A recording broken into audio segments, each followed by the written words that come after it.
one's down, kind of, the other one's on to the hot ones, right? I know I can do it. There's a good brand right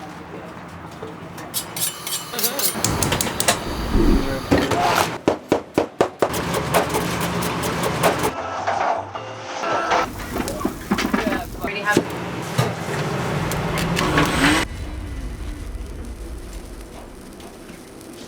Growing up in Hawaii, we experienced a lot of poverty and food was hard to come by.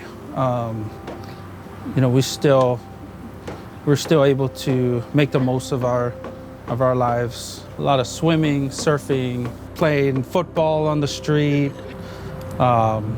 building forts in guava trees.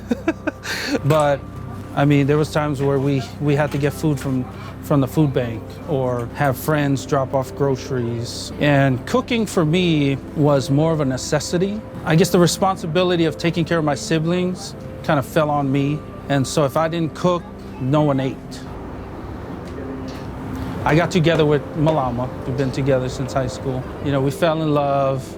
It's a fairy tale kind of a situation. She has an extended family, and one thing that always brought them together was food. We're not talking cheese and crackers, like we're talking pans and pans of food, you know. You'd have one uncle, he'd go out hunting, bring a pig home. Another uncle go fishing, bring some fish. The aunties would be at home chopping up onions and tomatoes. And so that just really inspired me, like, wow, this is, you know, I've never experienced this before. Fast forward to 2018. At this time, I was kind of in a dark place in my life. I wasn't really serving God. I wasn't really passionate about ministry or anything. So when we decided to move to Austin, my family was so thrilled. I mean, they were excited. They couldn't wait to get started. But I wasn't ready. I was like dragging my feet. I remember the first Red Rocks get-together we had. There was a barbecue going on. Sure enough, I end up on the grill.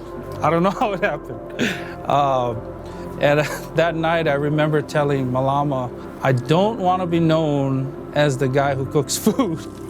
Everyone who was there was so hungry for this community to be part of a family.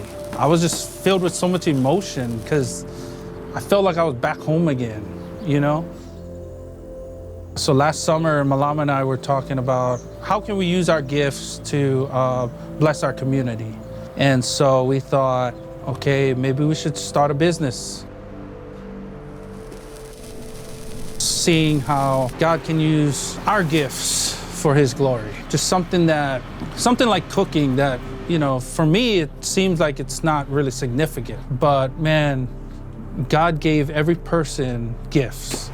And so part of life is just finding out what those gifts are and taking a risk, taking a chance on God and saying, God, use this thing. So I just look forward to just my family just giving it all to this food truck, you know. It's so special to me because seeing my children kind of following our footsteps of serving people and just showing the love of God to our community together. Yeah, that's awesome.